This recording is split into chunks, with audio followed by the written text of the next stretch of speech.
ইলিশ মাছ তো সবাই রান্না করেছেন। আজকে আমি এমন একটা সহজ রেসিপি দেখাবো, যারা কখনো রান্না করেননি তারাও খুব সহজে এই রেসিপিটা ফলো করলে রান্না করতে পারবেন। হ্যালো এভরিওয়ান, আসসালামু আলাইকুম। আজকে আমি সরষে ইলিশ রান্না করব, হাফ রাজশাহী হাফ বরিশাল। আমি এখন মাছটাকে কেটে নিচ্ছি। আমি গোটা একটা মাছ নিয়েছি, মাছটা আমার কাটা প্রায় শেষের দিকে। মাছটা কেটে আমি ভালো করে ধুয়ে নেব।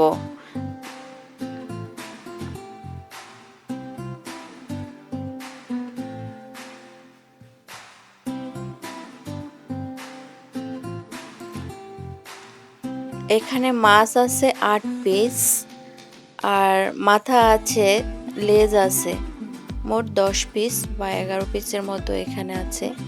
আমি এখানে এখন মশলাগুলো আমি মরিচের গুঁড়ো নিয়েছি ২ চামচ, হলুদের গুঁড়ো নিয়েছি ১.৫ চামচ, সরিষা বাটা নিয়েছি ১.৫ চামচ, আর পেঁয়াজ বাটা নিয়েছি ২.৫ চামচের মতো।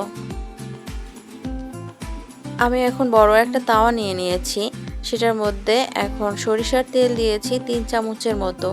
আর সরষে ইলিশটা সরিষার তেল ছাড়া ভালো লাগবে না, সরিষার তেল দিলে মাছটা বেশি মজা লাগবে। এখন আমি দিয়ে দিচ্ছি আগের আমার তৈরি করা সরিষা বাটা পেস্টটা, পেঁয়াজ বাটা পেস্ট। এটাকে আমি ভালোভাবে কষিয়ে নেব।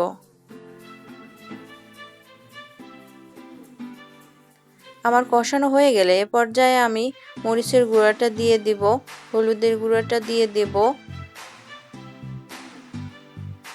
অন্যান্য যতগুলো মশলা আছে দিয়ে আমি এটাকে ভালোভাবে কষিয়ে। এখন আমি এখানে দিয়ে দেব ১.৫ চামচের মতো লবণ, দিয়ে এটা ভালোভাবে কষিয়ে নেব। আমার মনে হয় এটা খুব সহজ রেসিপি, আর খেতেও অসাধারণ হয়, যেটা বলে বোঝানো যাবে না। একবার রান্না করে ট্রাই করে দেখতে হবে, তাহলেই বুঝতে পারবেন যে এটা কতটা মজাদার। আর আমি এখানে কথার ফাঁকে একটু সামান্য রসুন বাটা আর একটু জিরা বাটা দিয়েছি, যেটা আমার মা সবসময় ইলিশ মাছ রান্না করায় দিয়ে থাকে, আর এটা নাকি মাছের স্বাদটা দ্বিগুণ করে ফেলে। আমার এই ভিডিওটা কে কোথা থেকে দেখছেন, কেমন লেগেছে অবশ্যই কিন্তু কমেন্টে জানাবেন। এ পর্যায়ে আমি কথা বলতে বলতে এটাকে নাড়াচাড়া করে নিচ্ছি, মাঝে মাঝে একটু একটু করে পানি দিয়ে দিচ্ছি, দিয়ে কষিয়ে নিচ্ছি। একসাথে বেশি করে পানি দেওয়া যাবে না, মাঝে মাঝে পানি দিয়ে দিয়ে কষিয়ে নিতে হবে। আপনারা চাইলে এই রান্নাটা সয়াবিন তেল দিয়েও করতে পারবেন। আমি যেমন সরষে ইলিশ সরিষার তেল দিয়ে রান্না করেছি, এটা চাইলে সয়াবিন তেল দিয়েও রান্না করা যাবে, কোনো সমস্যা নাই।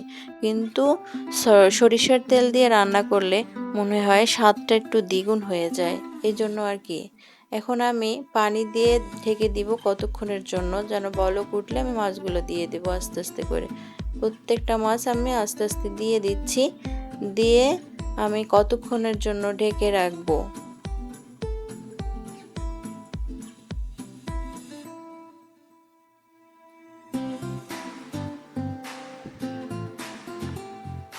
এ পর্যায়ে আমার সব মাছ দেওয়া শেষ।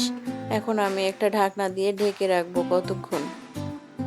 এরকম করে মাছটা আস্তে আস্তে সেদ্ধ করে নেব, কারণ এ মাছ এমনি নরম, অত বেশি সময় লাগে না রান্না করতে।